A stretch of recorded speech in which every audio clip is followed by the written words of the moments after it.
pandemic really highlighted for us the importance of this particular pillar in the focusing of our customer service. 20 months ago, we transitioned to a highly digital method of delivering services across our community, and we also worked to move digitally and remotely, as did everyone. And it focused on the ability for us to embrace technology and modernization of our services. For us to continue to operate in the previous fashion, it would have been not unsustainable going forward. So this particular pillar, created and struck before the pandemic, was highlighted on its need for us to transition and change. And we did so quite rapidly.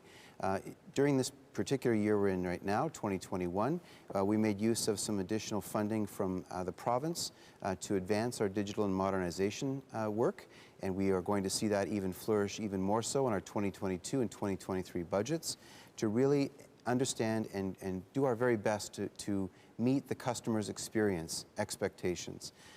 Customer service is one term. I quite like customer experience. Everyone should have an experience with any point of interactions with us as a city. So having customer service being primary is the focus of this particular pillar, attracting and retaining the talented staff that we have that deliver these services and are committed to the public service that they offer in all of our lines of business across the city, not only at City Hall, but every single satellite location that the City of Guelph operates and delivers. We want your experiences to be consistent, and that's a focus we're going to be putting a lot more emphasis on in this particular budget year. And then focusing on long-term sustainable financial strategies.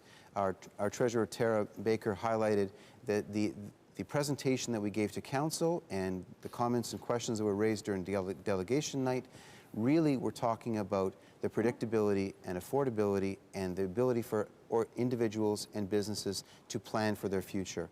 What better way than to give them ultimately we will be delivering a 4-year operating tax-supported and capital budget for our community. But right now we're delivering a 2-year with a 2-year forecast. So we're laying out very clearly what we anticipate 22 and 23 with our budget delivery itself and what our forecasted 24 and 25 would look like. Council will reconvene in 23, and that will be the focus for them on the next 4-year budget cycle for a multi-year budget. And maybe I'll turn it over to our Treasurer, Tara, if there's anything that she'd like to add to that question. Thank you. Sure. So thanks, Trevor.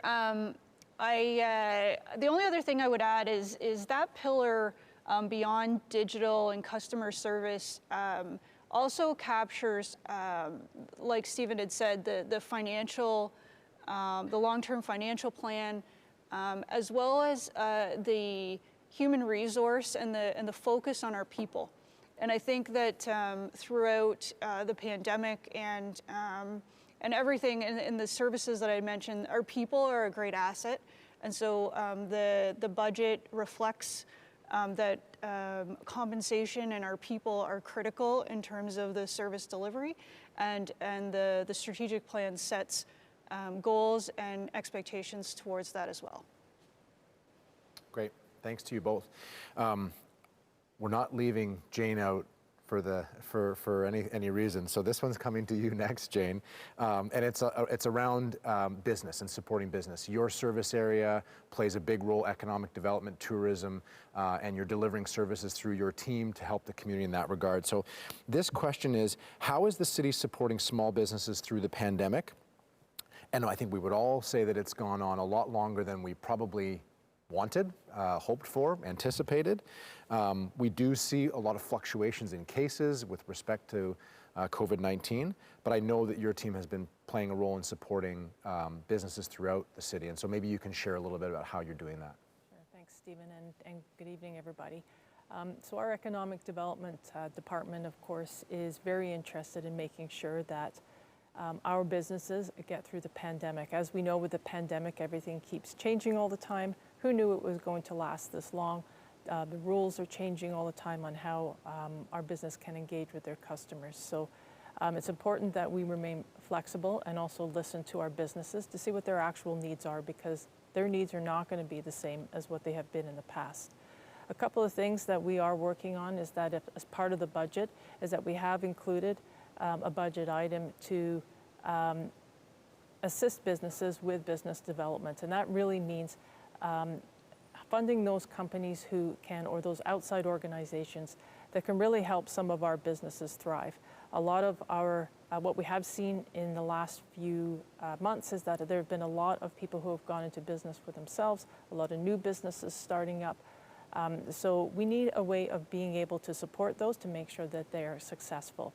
Other things that we've included in our budget, of course, is the ongoing seasonal patio program. We are very excited to let everybody know that in the new year we're going to be delivering our economic development strategy and for economic and for tourism. And that will help us as we go forward. The lessons learned that we've seen in the past few months through the pandemic really has helped us chart a path forward on how things are going to look going forward into the future. Because as we said, it's not going to be the same as what we've had in the past. Other things that are coming forward in the next year are going to be the Municipal Accommodation Tax Report. I know that people are interested in seeing that. That will help us inspire us to get more tourism into Guelph. And then also we're very excited about our partnership with 10C and the Guelph Farmers Market. So that will help us in the downtown. We'll activate that market more than just on the weekends, but all week long. Bringing customers and businesses into the downtown. So we have other initiatives that we are working on. Guelph Shops is one of them. We are continuing to work on getting grants that will also help us support those businesses as well. So, and with lots on the go in terms of right now, we have a fairly small economic development department, but very engaged and very interested, Stephen, in making sure that they're successful going forward after the pandemic. Yeah, a small and mighty economic development team. And I think that strategy that you talked about, the economic development and tourism strategy is something to watch for as well. Colleen, I'm going to come to you next. Transit is a big topic in this budget. Transit is a big topic, I think, every year at budget. And I know council is very interested because I know that the community is very interested in transit, and there's, you know, we've got a lot of riders that use Guelph Transit, to get to work, to get to places of play, to get around the city. So the question that we got through Vimeo was, I know transit is already highly subsidized, but it's still unaffordable for some. And if we want more people to ride the buses, the system needs to be better and cost needs to be part of the incentive. Is the city investing more to make it cheaper and easier to ride the bus? And I know there's a big report that landed a couple weeks ago, so I'm sure you'll share some information about that. Sure. So yeah, thanks for the question. So transit's obviously a really key part of a lot of the strategies that we have here when we look at things in our strategic plan related to active transportation, some of our climate change goals where we want to get more cars off the road. Getting people using transit is a huge priority for us, but part of that is also making the transit system an option that's appealing to people. So there's kind of two parts to that question. So on the affordability side of things, recognizing that for some people the cost of transit is an impediment, we do have our affordable bus pass program, and so certainly encourage people to check that out through the city's website, because we do have that affordable bus pass for people who qualify under certain low-income measures, and that's an opportunity that council approved a number of years ago to make sure that more people are able to access our transit services. Certainly work that we have ongoing in the coming years is a transit fare strategy, and so that's also going to look at all of our transit fares. We've just recently renewed our UPass agreement, for example, with the students' associations at the University of Guelph, which is also a really important component because university students comprise a fairly significant portion of our ridership. But it's also really important that we have a transit system that services the whole city. It's not just about servicing the university, although that's an important part. And so, as Stephen, you mentioned, we did just have our transit route review report come to council last week, and that really lays out the roadmap for transit services in the next 7 years, and that includes electrification of our fleet, because we know that's going to be a really important key component about meeting those climate change targets, but it's also about changing up the routes. So historically, Guelph's transit system has operated more on a spoke and hub kind of model where there was a central transit terminal and all the routes came into it. And what is being proposed is more of a grid-like system that you've probably see in larger cities where it's more convenient for people, so you're not feeling like you're going as far out of your way on the bus to get to your destination. There will be better connections and better travel routes. I think a good example is Speedvale Avenue, where, if I'm remembering correctly, we have 5 different transit routes that operate on Speedvale Avenue. Eventually, we want to get to where we have a single bus that goes back and forth east and west across Speedvale and makes that a much more convenient route. So that's all part of what Council's considering at budget deliberations next week. They approved in principle the sort of plan that transit staff brought forward after considerable review with the community and having our transit planning staff map out what the next number of years could look like. But it really is about improving that transit system so that people can navigate inside of Guelph effectively and also connect with transit that, for example, as we look to things like two-way all-day go, we need to make sure that people can ride Guelph Transit to then get on the train and travel to other communities. So it's all part of that broader plan, and certainly we'll be looking forward to Council's deliberations on that next week. And then just the last thing I'll mention is there is another initiative that was brought forward by Council back on that affordable bus pass about having a tiered program for that affordable bus pass. So again, something that Council is going to be considering next week, and that all speaks to that affordability question. But ultimately, our goal is to get more people using transit and make it affordable and accessible to as many people as possible. Great, thanks, Colleen. And yeah, I mean, I think it highlights how these things are so interconnected, right? Climate change and transit, you mentioned that somewhat, and I'm sure we'll probably get some questions about how the city might tackle climate change as a challenge, but these pieces all fit together, and it's actually kind of a nice time at budget to see and look at it as a whole and how these things connect. If folks have been on guelph.ca/budget, they've seen that there's a capital forecast, there's a capital plan for projects, so you can kind of get a sense of when major capital projects are coming over a time horizon. Jane, this next question I'll send to you, and it's around that capital forecast and that 10-year capital forecast. So there's a lot of projects in that forecast. It's as Tara alluded to when we started off, it's a growing city. There's more being added to it all the time, and it's obviously a task to manage that and be smart in managing that. So the question here is, and perhaps you can answer it, is there's a lot of capital projects, as I said, in that 10-year forecast. How do you manage or change the budget with such a long-term outlook to 10 years, for example? And is inflation part of those contingency plans or the way that we think about that forecast? Thank you, Stephen. So the great thing about Guelph is actually that we have so many large, exciting projects that are coming up, and it's really important to try and plan for those the best way that you can with the best information that you have at the time. As you're planning out large projects out into the future, the farther out it is, the less certainty you have on what the scope of the work of the project is and all the different elements that have to be included that you would incorporate into your costing. So what we try to do is that for projects that are forecasted every year, the great part about doing multi-year budgeting is that every year you have an opportunity to revisit that project as it gets closer and closer to your construction timeline. And when you know more, and you do better. So as we get closer to the project, there's more information that will inform those projects as it gets closer. But in the meantime, as you can probably imagine, we're all feeling it, is that there's lots of volatility in the market with various elements.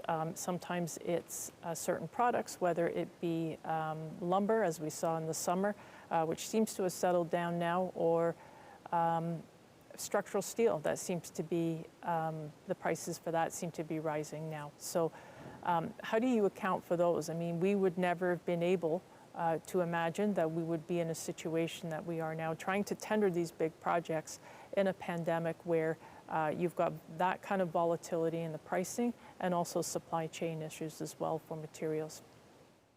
So you do the best you can as we are looking forward to the projects that are coming up in the forecast in the next few years.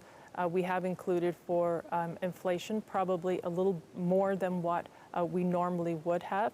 We don't want to overinflate the costs in the future because we don't want to put ourselves in a situation where we're overestimating how much we're going to need. But we need to be realistic about the projects that we are doing and what they might cost when they get there. So to answer the specific question, Stephen, is that yes, we take inflation into account. We take a look at those every year, and as we get closer, we're able to get more targeted costing. And actually, the best time to get good costing is right before you go out for tender, because you know what you're building, you know how you're building it, and you have a better idea of the conditions upon which you're building it. The most vulnerable projects that we have right now are not necessarily the future projects, but the projects that we are just starting to build that we had budgeted 4 years ago. So those ones we are trying to do mitigation just to make sure that as we go out to the market, we're well positioned to be able to manage any overruns that might come in. Great, thanks, Jane. Yeah, and the commentary around inflation I don't think is lost on anyone, whether you're going to a grocery store or you've had a project around the house, or in our case, it's affecting multi-million-dollar projects. I think it's a very real comment, and it's something that I think we can all relate to.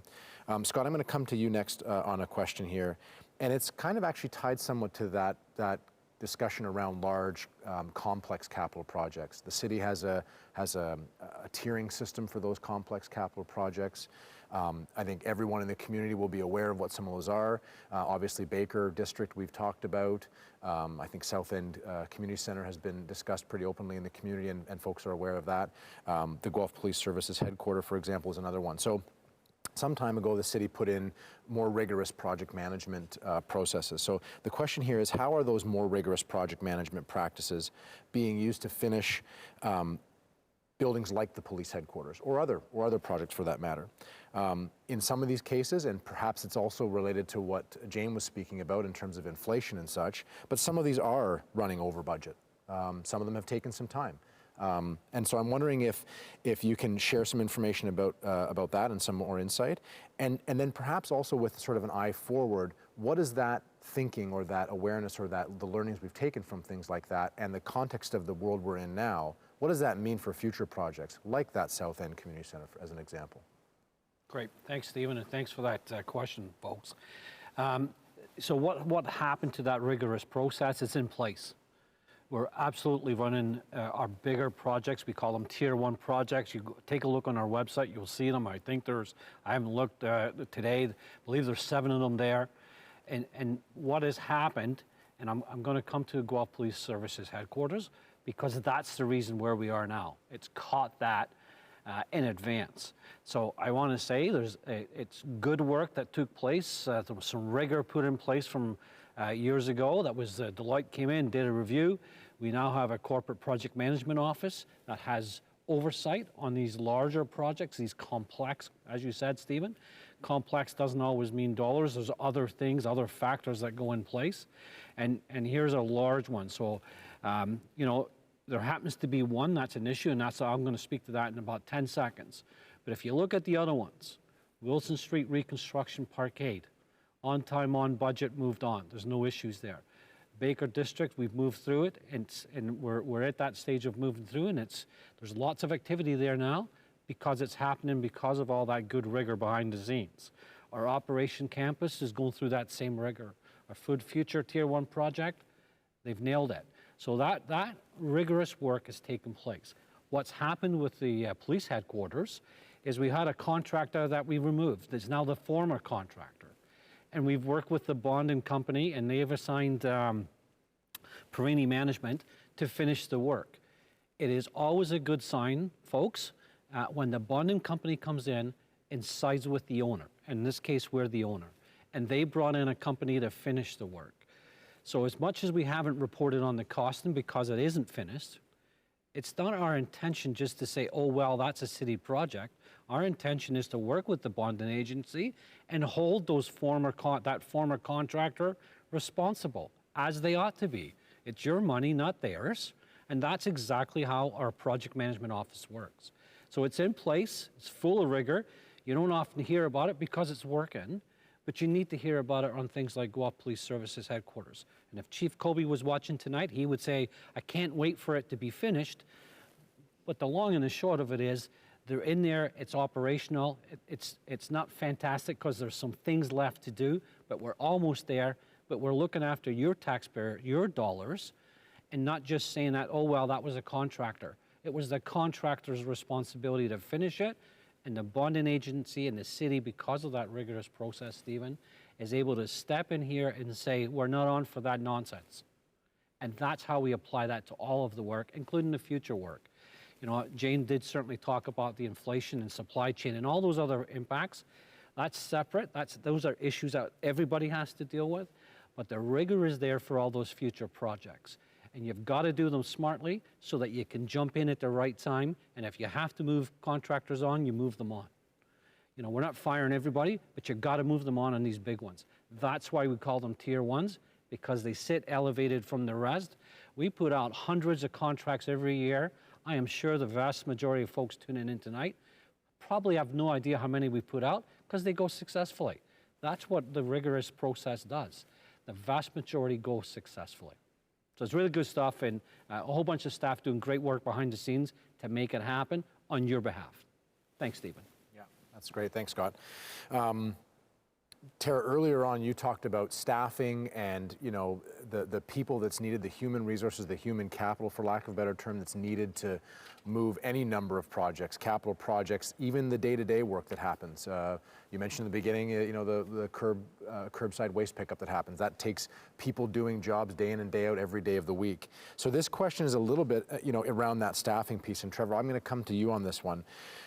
Staffing appears to be a major part of this budget. I think it always is a big part of most budgets. And again, it comes back to what I said. Staff are often the ones that are, you know, carrying out those day-to-day tasks or delivering on those complex capital projects.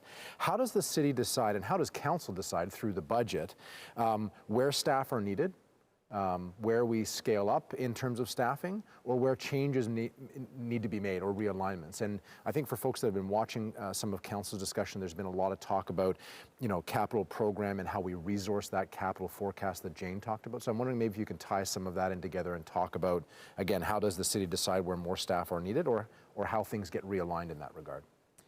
Thank you, Stephen. I really appreciate this question because it is near and dear to my heart, in that every tax dollar that we receive or rate fee that we charge is resources into our organization, and we're responsible for those resources and how we deploy them.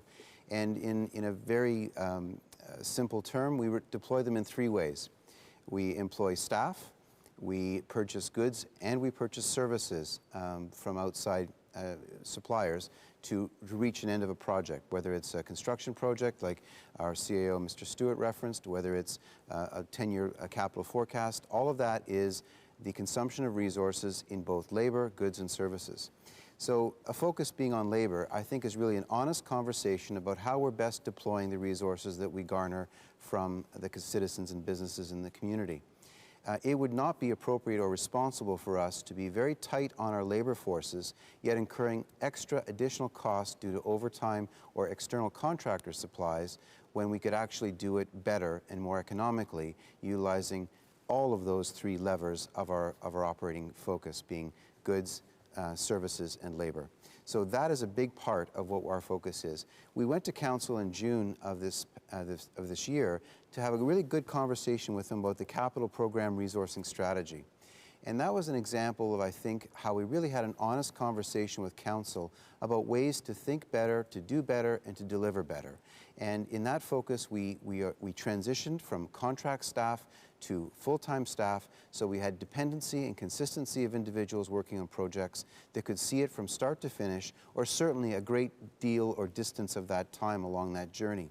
Having a revolving door of our staff doesn't serve anyone any benefit, and it really is a focus for us to really embrace and value the single largest asset value we have, which is all of the staff that are committed to serving for the city of Guelph.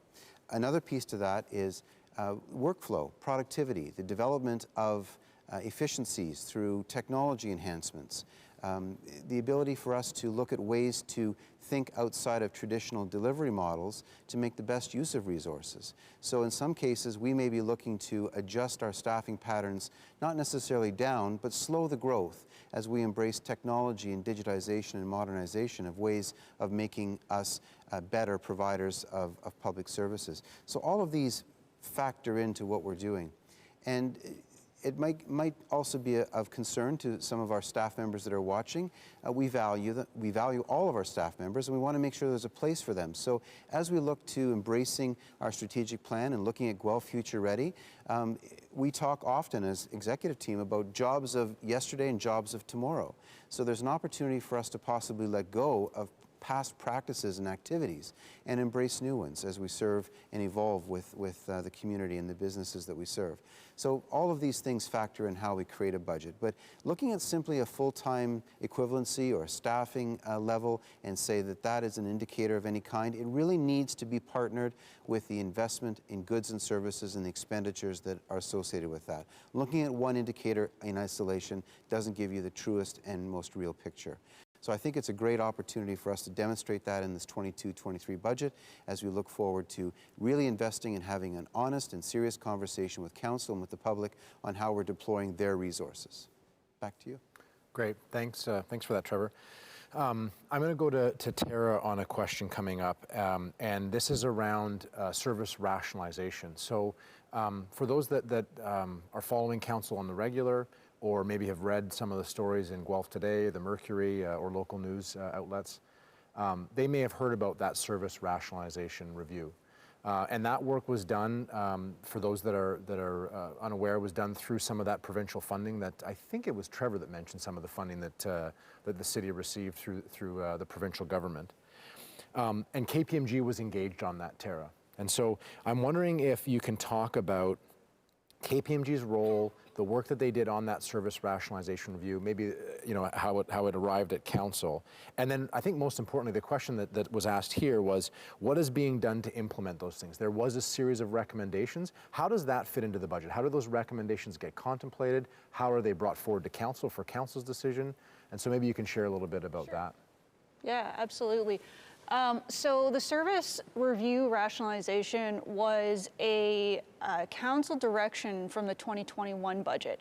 And as Stephen mentioned, we engaged with KPMG, and they worked through the spring and with the teams and really put together and did a really in-depth review of all the city services and considered the metrics and did comparison across a number of municipalities to validate the investment that the city is making in those services. And then at the same time, considering where there's opportunities to improve. And so that was really a big focus of the review is what could we do better? Where is there opportunity for budget efficiency, but as well, improvement from a customer service perspective. It's not all about just the savings, but it's about the services that people are receiving from us. And so through the review, we have a list of, I believe it's 56 items that have been identified. There's a top 11 that council has directed us to follow up on, but really on the totality of the list was over about 56 items, I think. And so those are top of mind, I would say, in terms of the work plans leading into 2022, and we're fed into this budget, and I'll talk about that in a few minutes. But I would say the other piece before getting into this budget is that once the service rationalization was over, we were able to leverage the funding that was remaining and start tackling a couple of those recommendations right away. And those are related to the digitization efforts across the city, digital technology plan, as well as really looking a deep look at our customer service practices and where we can start implementing and enhancing those services. We've heard from the community, but we also through that service rationalization know that there's opportunity for improvement. And so that work also occurred through this year and has fed into the 2022 and 2023 capital budget in terms of some of the digital projects that are included in the capital program. So outside of the digital, which we've tackled, there's a number of other opportunities that that were listed there. And in terms of how the budget captures those items, staff in a number of those opportunities, they need some resourcing to get more into the specifics, assess the opportunity, validate the review, because they're corporate wide and we need a little bit more information. We need to make smart decisions, and we don't want to just jump into something without really a good assessment of that item. And so through the budget, we did provide a strategy to council that would provide funding from a reserve fund called our Efficiency, Innovation, and Opportunity Reserve Fund that could help provide the resources to do that upfront work over a 3-year period with contributions from each year. And that would give us the funding that would be required to then do that extra work. You know, in some cases, we might need expert advice. In some cases, we need some contract or temporary people to do the work. I think, you know, the message up here tonight is really about our people, and we all have, you know, our day-to-day jobs, you would say, and everybody does. And so when we get these special projects, in some cases, they can't just be done off the side of a desk. And we talk about, you know, rigor in our project management. I think, you know, number one coming from project management is make sure you have the right people and the right amount of time to do it right the first time. And so that's really what we're asking for in this budget, is to make sure that we have the resources to implement those opportunities the right way. And so once we get through those opportunities, we'll be reporting back annually.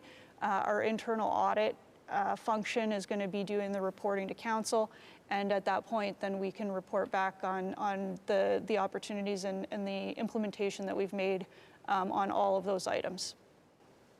Great, thanks, Tara. Very comprehensive answer.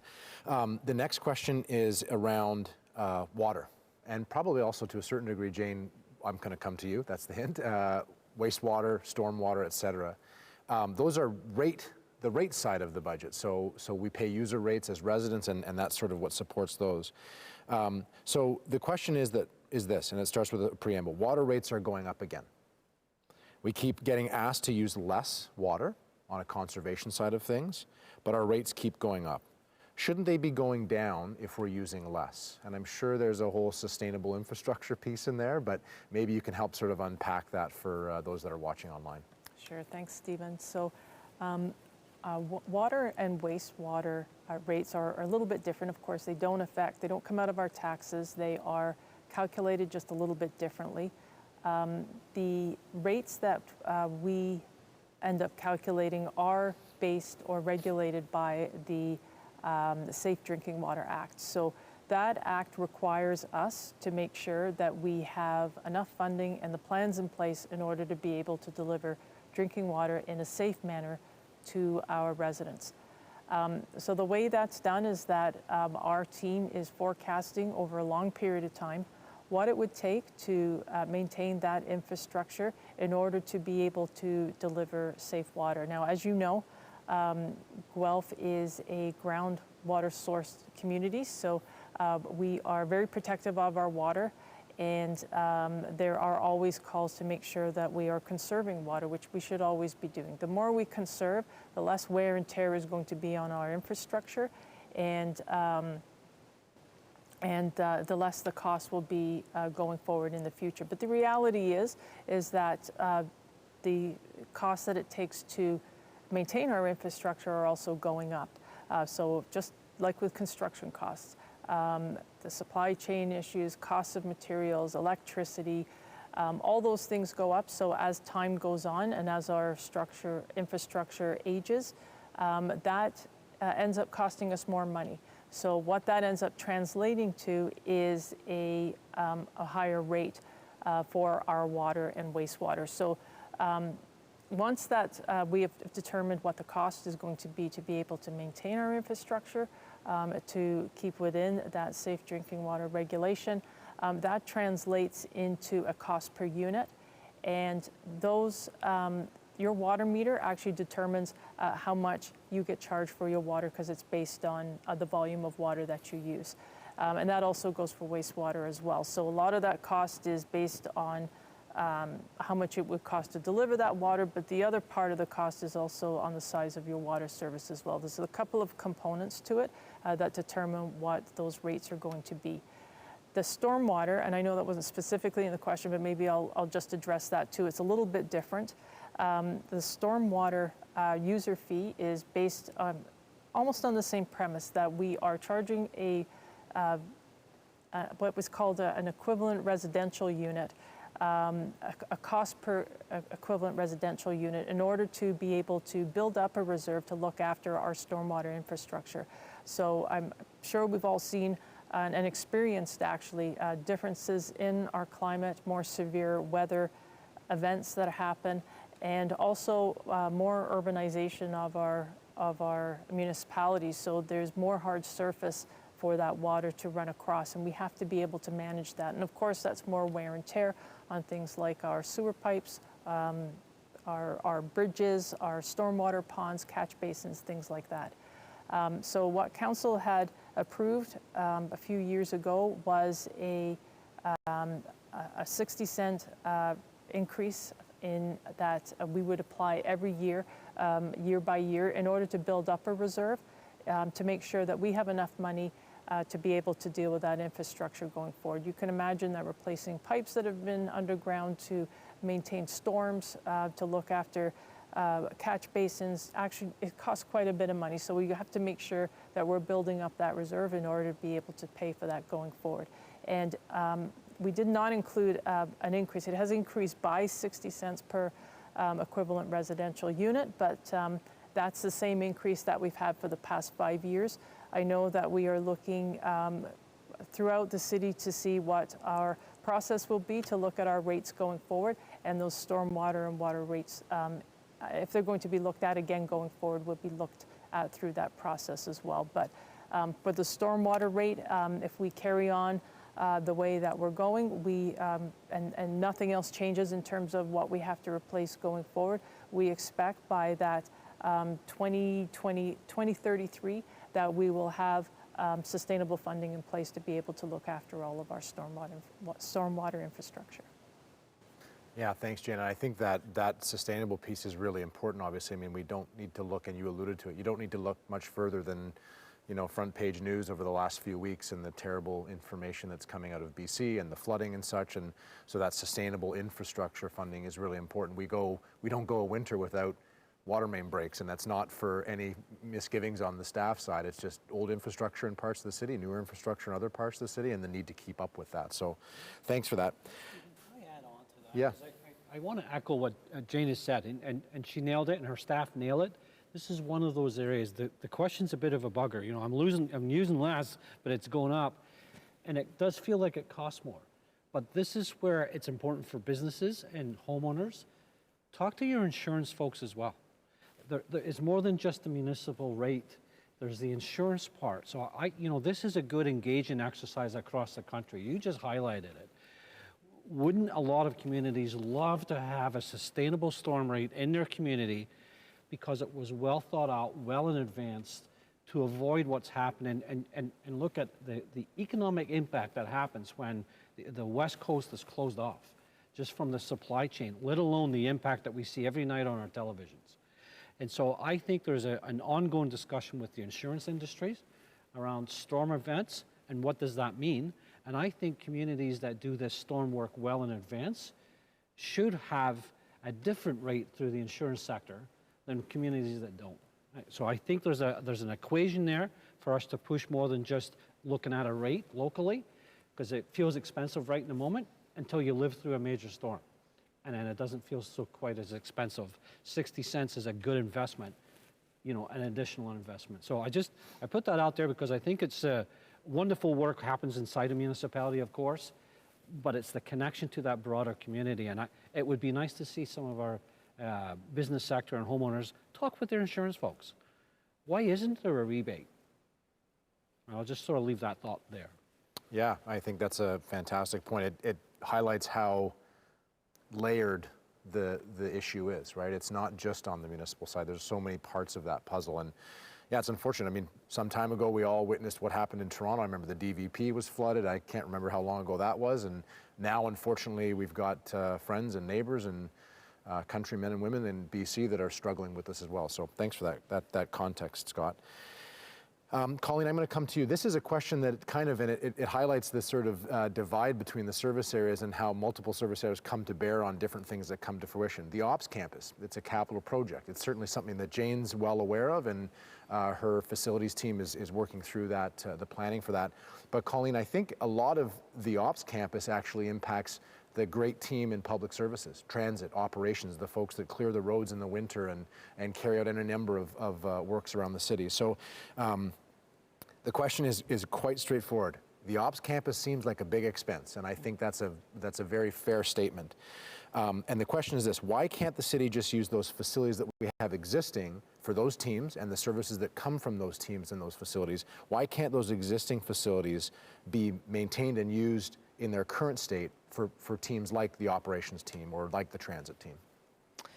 Sure. So, I mean, that's another great question, and I'm glad you mentioned that this does cross all of our service areas, because I'll start and I may see if others want to jump in, depending if I miss things. So the operations campus that is being proposed for out on Dunlop Drive, or if you're sort of thinking the corner of Watson Parkway and Stone Road, this is about consolidating a number of city services into one location on lands that the city already owns. And if you sort of think, if you've taken garbage or recycling out to the Waste Resource Innovation Center, that's sort of the approximate location, but there's a lot of land in there that the city owns that's an opportunity for us. So speaking specifically about transit, as I mentioned earlier, we're going to be electrifying a significant portion of our transit fleet, and electric buses need to be charged. Our current facilities that we have for transit, we don't have the infrastructure or the capacity there. I think if I'm correct, we can charge one bus at a time at the current location, and so that's obviously not adequate for electrification of a significant portion of our transit fleet. And then when we look at increasing our transit services, that means more buses. We have to purchase more buses, and we don't have the space. So we are at the we're sort of at the maximum of the available space that we have out at our current transit facility. But it isn't just about transit. The operations campus, as I think you mentioned, Stephen, that's about a lot of different departments. And so when you look at operations, or what you think sort of traditionally as our public works department, they operate predominantly out of our location at Municipal Street, and that property has well exceeded its sort of end of life, or what we expected that facility would be able to be usable, and as well size. The city's growing. When we grow, we add more snowplows or other vehicles. We need more space to have the staff, to have the vehicles, and to maintain them. And we're simply out of space at Municipal Street. And so the decision really was, we don't want to keep putting more money into a facility that's at its end of life. We need to invest in a new facility. So the idea that was sort of born out of that was looking at consolidating these services into one location. And what's really key about that is where we can start to see some economies of scale. And so I'll use fleet as an example.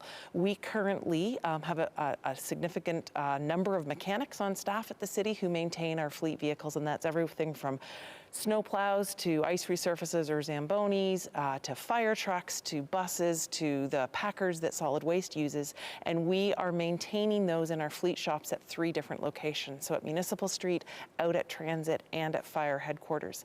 And so then part of the model would be to consolidate that into one location, and then we start to see economies of scale where hoists can be shared if needed, or parts and inventory can be consolidated in one location. So it's a much more efficient way of doing it. It is a significant investment, but it's a really important investment as our city grows. And then, as I say, ultimately not to be spending money on these existing facilities that are at or well past their end of life, but instead consolidating it into one location. So I'll sort of turn, because I don't know if Tara wants to jump in and comment probably on, I'm thinking DCs and funding, but I'm just guessing what you might want to jump in on, and then maybe it'll move around the corner if others want to comment. Sure. So I was actually I was going to pick up on the piece about the aging infrastructure.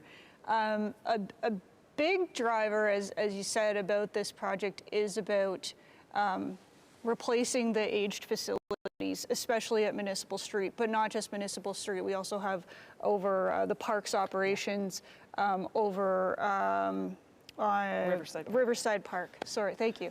And so when you think about all those buildings, I really wanted to talk about the infrastructure renewal and the focus of our asset management function within the city and how critical that is, because we're looking out 25, well, 50 years really, and we look at all of the infrastructure that we own. We've talked about pipes underground. Now we're talking about these large facilities, but it's also about our roads and our bridges and all of the vehicles that you had mentioned, and we need to plan for that. We know that those are going to age, and we have no choice but to continue service delivery. And so rather than get to the point where we would have to replace that facility and impact the tax levy or impact the rates in 1 year, we take an approach of planning that out 25, 50 years in advance. And we know through our asset management the condition of all these assets. And that's really what that infrastructure renewal strategy is about. And we talk a lot about that at budget, because that is such a critical piece of our financial planning and ensuring that we have the right amount of resources to pay for significant assets when they get to that stage and they have to be replaced.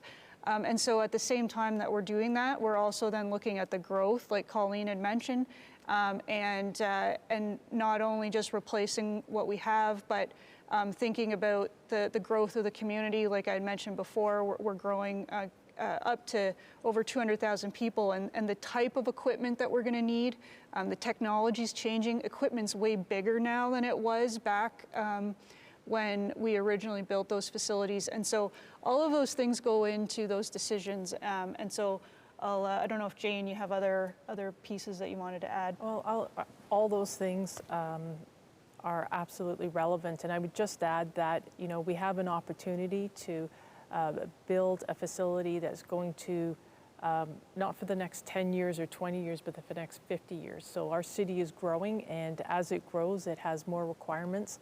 And so as we're doing the planning of this facility, there's an opportunity to make sure that it is future ready, to make sure that if we don't build what we need right now, is that in the future, as we go forward, that we can extend that as the city grows. There's also another opportunity that we're going to be building this to a net zero carbon standard. So all those things that Tara had talked about in trying to manage older buildings and how much more that they cost to run, as we go forward, that these buildings will be more efficiently operated as we go on.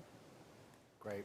I don't want to leave anybody out, because I feel like that was the question that went around the table. Trevor, do you want to add anything else? I will, and just briefly, you've heard from my colleagues infrastructure, you've heard about planning for the future. I also want to make sure we sprinkle in a theming that we've heard this evening, and that is our focus on our employees. And we owe it to our employees to provide a safe and appropriate work environment for everyone. Whether you're working within a City Hall location or whether you're working one of our satellite locations, it's best for us to give you all of the environments to do your work safely and properly and most efficient and effective manner that you can. So it's important to keep in check all of those influences that drive decision making that we bring to council. Yeah, and I think that rings true for me as a staff person as well. I mean, you've got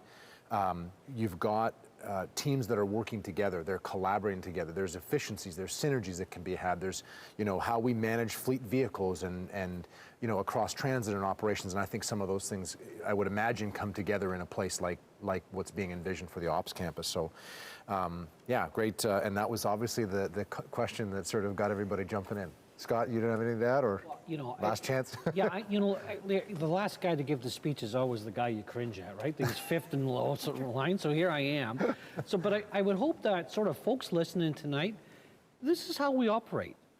We're thinking ahead, we're thinking collaboratively, and that's what you want in municipal employees. We should look after our employees, because I think you would expect that from your employer, and that's how it ought to work, and that's how it does work. But ultimately, this is good stuff. It's good for the environment. You heard all of that earlier. If we can make our treasurer smile as we spend money and it's good for the environment, that's a win as well. And we need these things. This is a grown municipality. This is overdue. It should have been probably dealt with about a decade ago, quite honestly, because you've heard about the conditions that we've got some of our staff working under. And that's not a woe is me moment. That's just, I think it's exactly what you would expect from any employer our size in this city. But it's been a grown municipality for some time, and you have to service it properly, and you expect it to be serviced properly. And this is how we do it. So this is what a great mid-sized city looks like. All of these things are put into the hopper, and we come up with some terrific plans. And of course, we work with City Council. That's our Board of Governors, and they give us great direction as well. So thanks for including me in that one as well, Mr. Wouldn't have missed it.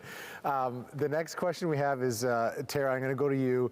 It's a little bit of a kind of a budget 101. I think it's really good kind of foundational and fundamental information. I'm really glad that the question came in, and it's about revenue, and it sort of feels like a little bit about the building blocks of the budget, what contributes to sort of the revenue that comes in. We've talked a lot about big projects that are ongoing and expenditures inside, but there's another side of the balance sheet on the revenue side, and so this is around that. And the question is this: what is the largest revenue source for the city?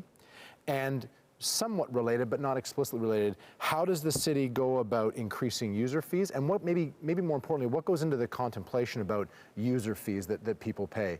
My kids take swimming lessons, and so I pay user fees. How does the contemplation go around those kind of things? Great, yeah, thanks, Stephen. So,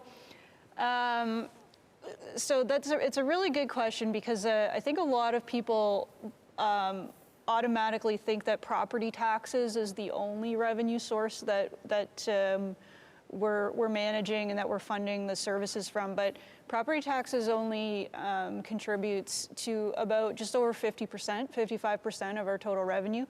The other most significant revenue stream are the rates that DCAO Homes had mentioned earlier, including our water, wastewater, and stormwater rates. And so when you think about all of those rates, but then also the user fees, like you mentioned, recreation user fees. There's transit-related fares. There's a number of different solid waste. There's some solid waste related user fees. Almost in every service we have fees. There's building permits and all the planning and application and those types of fees as well. It's actually quite vast, and so we take all of those and we look at all of those together, and they all contribute to cost recovery on the service that we're delivering. And so we're really trying to think about that as a policy decision. What services should have a bit of a user fee or the user pay model versus those that benefit everyone and should be paid for by the property tax. And so that's the balance in terms of the decision making that's going into all of the different user fees and the rates. Parking is another good example where there's fees, and we're moving that towards a fully user pay model as well. And so each year in the budget, we look at the underlying costs. We take a look at then the user fee in terms of how much that should be escalated to keep pace with the underlying cost. And it's really a form of cost recovery. And at the end of the day, then it reduces the amount otherwise required to be levied by property taxes. So that in general is how it works. I will just say the other major stream of revenue that we're managing and that contributes to the cost recovery are development charges, which is really a specific form of revenue that we that's highly legislated, but it's collected and used for the significant capital infrastructure related to the growing community. So we manage the development charges for that. And then other level of government grants. We apply for a great number of grants. We're trying to, leverage our property tax dollars and maybe use that to get matching funding from other levels of government to make our dollars go farther. And so we're always out there and trying to apply to whatever we can to help offset those property tax costs to the community.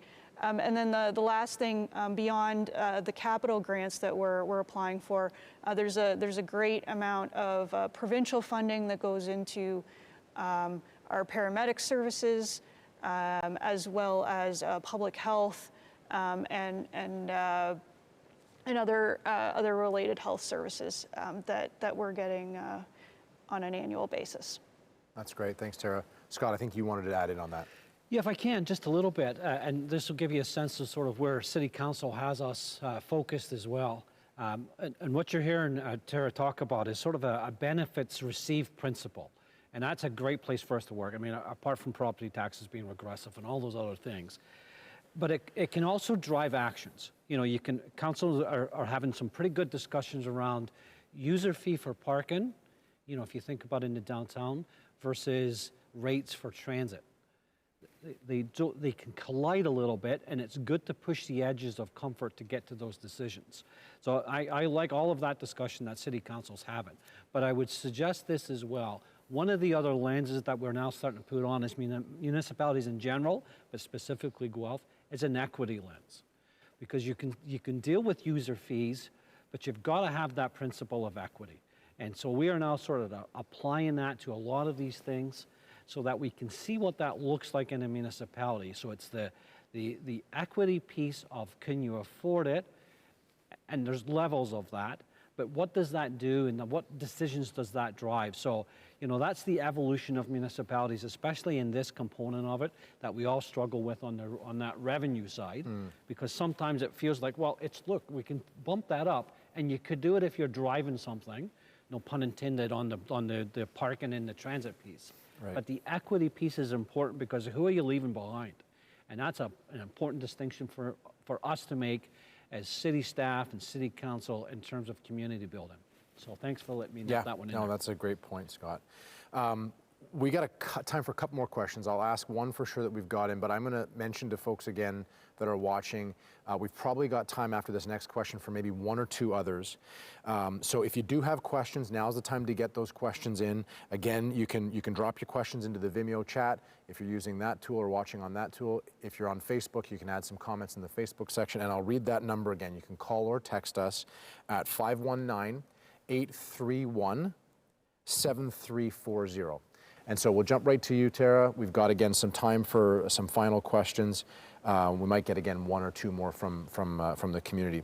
But this next question is around surplus. So we've talked about how revenues come in, and at times and through the budget process, you get to the end of the year and there's a surplus that you're fortunate enough to have. How does that surplus influence the budget? And maybe you can talk, Tara, also about how that surplus is actually applied and used when we get to the end of a budget cycle or the end of a budget year.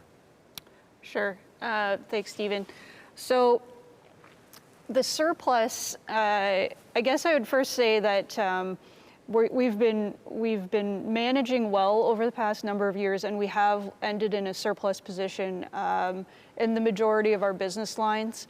And that has helped when council gets to budget, because they're able to have that financial surplus to fall back on, and it allows them to do more with the reserves and take on more that community investment and that community building through our reserves and these one-time investments. And so I would say, though, however, that we caution, because just as easily as we can have a surplus, we can end in a deficit because of a number of factors. And so really the budget is an estimate, and we're all doing our best to ensure that we're delivering the services within that estimate. But there are things that are out of our control that happen. And this group on the stage tonight is really managing that at a holistic perspective, so that if there's impacts in one area, we're offsetting it in others. And so in terms of what it does for the budget, it enables council then to have an understanding of where we're going through the year. I mean, we're not we're not done the year yet, and so we can only project what that surplus or deficit might be. And then that just gives council that little bit of extra understanding and maybe ability to utilize those funds to help maybe phase in budget impacts over a longer period of time, or to use that money as a one-time special item in the upcoming years. So that's in general how we manage and recommend that council uses any of those surplus monies. Great, thanks, Tara. We do have one final question. I'm going to go to this question, and then I'll come back to Tara sort of at the end, maybe to help us wrap up before I offer some final comments as well. But Scott, I'm going to go to you on this next one. The hospital funding and the hospital building fund. So Tara mentioned a little bit about that in her intro and her opening comments about the hospital funding. And the question is this: will the city still be contributing to the hospital building fund, even though, as we've talked about throughout tonight, that finances are tight? We've come through a pandemic, and I think council will have a decision to make at that juncture as well, as they did last year, but maybe you can offer some thoughts. Thank you for that one. So the simple answer is yes. Council have committed to $750,000 for 6 years, and this is year 2. And so that's a significant investment that they want to make on behalf of you to contribute to our local hospital, and it's a great thing for them to do. But I would say this as well. This is a provincial responsibility. It doesn't matter the government that's in the province, because they've made this change a number of years ago, where they've been able to sort of move this off to local fundraising and local raising of taxes to fund a hospital, and that's not the way to do it. And so the hospital should get built. We need our hospital dealt with. However, doing it this way, and that's happening across the province, what happens if you're a community that can't afford to fundraise? And so that's the problem with it. That's why we pay provincial taxes as well. So that's a bit of a soapbox. I hope I'm not making any of our provincial colleagues too angry, but I think that's a responsibility that's been moved to sort of locally over the last, I'm going to say 15 years. So it's not a new thing. It's just unfortunate then it gets put onto sort of a city council to step into that space. And $750,000 in the scheme of our budget, but it's 0.29% this year on that budget. So where else could that 0.29% go to the things that we've got absolute responsibility for? And you could argue, well, you've got responsibility for the hospital because sometimes we're all going to use the hospital. You might be born there, or you have to take somebody there. So you want a hospital that's viable and does all the things locally. So we support that. But I think also there's a place for it not to be moved and forcing hospitals to do fundraising. What if it was just funded? And maybe that's just a naive dream of mine. But to answer that specific question, City Council is committed to this. They said they would do it. They're going to do it. They're in lockstep with the hospital construction, and that's why there was a pause last year, and this is why we're into year 2 this year, to make sure that that money flows when our good folks at the hospital need it, and that investment is there for them on your behalf. Yeah, great. Thanks, Scott. We are running out of time. Tara, I'm going to go to you. One last comment from you. You got sort of 30 seconds to a minute before we've got to shut things down. But maybe you want to talk about this council. Previous councils have worked really hard to get the city in the financial position that it is. I know you're quite proud of things like our credit rating and such like that, and that is mentioned regularly. I think that's a really important piece. But maybe you want to talk about the position that Guelph is in tight times, but relatively speaking, being able to go into a budget in probably an enviable position in comparison to maybe some other communities. And so maybe I'll just turn it to you to sort of wrap some things up, some final comments, and then I'll finish off as well. Sure, thanks. So I would say that we are proud of where we've come, and it's a group effort. But it's about long-term planning. And we've taken that long-term approach to how we recommend policy to council and in everything that we do. And I've talked a bit about infrastructure renewal and all of the pieces, and that all goes into it. And I would say that we are in a strong financial position for that reason. And what that's allowed us to do is, like Stephen, you mentioned, we maintain a AA+ credit rating. And for a city our size, that is a really great rating. And that allows us to access debt at a really low cost. And we were successful in doing that this year. We issued just under $50 million earlier this year. And that debt is how we pay for significant capital investment as well. And so it also has enabled us to, now we're in this period of economic uncertainty, it's allowed us to take on a little bit more risk in terms of the budget that's proposed by utilizing those reserves that we've built up over time, over the last 5 years. And so we've really been able to, rather than having to raise taxes or feel the impact of increasing insurance prices and increasing contractual obligations and the inflation that's been talked about tonight, we're able to use our reserves and help us spread that out over the next 4 years. And that's what you're seeing in the budget. And that is an enviable position, I believe, that not all municipalities will have the ability to do.